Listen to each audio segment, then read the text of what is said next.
Yes, it is true that New York City is sinking. The city is sinking at an average rate of 1 to 2 millimeters per year, but in some areas, the rate of subsidence is as high as 4 millimeters per year.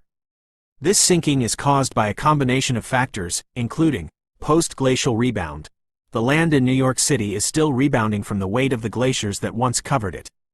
This rebound is causing the land to rise in some areas, but it is also causing it to sink in other areas. Groundwater withdrawal. The city has been withdrawing groundwater for centuries to use for drinking, irrigation, and industrial purposes. This withdrawal is causing the water table to drop, which is making the ground more compact and less able to support the weight of buildings. Consolidation of fill.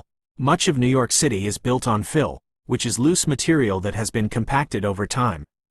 As the fill consolidates, it loses its volume and the ground sinks. Building weight. The weight of the buildings in New York City is also contributing to the sinking. The more weight that is placed on the ground, the more it will sink. The sinking of New York City is not a new phenomenon. It has been happening for centuries, and it is expected to continue for many years to come. However, the rate of subsidence is accelerating, and this is causing concern about the future of the city. As the city sinks, it is becoming more vulnerable to flooding. Sea levels are rising, and this is causing more water to inundate the city during storms. The sinking is also making it more difficult to maintain infrastructure, such as roads and bridges.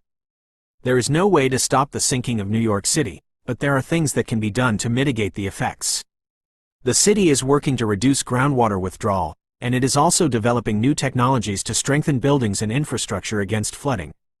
It is impossible to say for sure how long it will take for buildings in New York City to fall due to the sinking.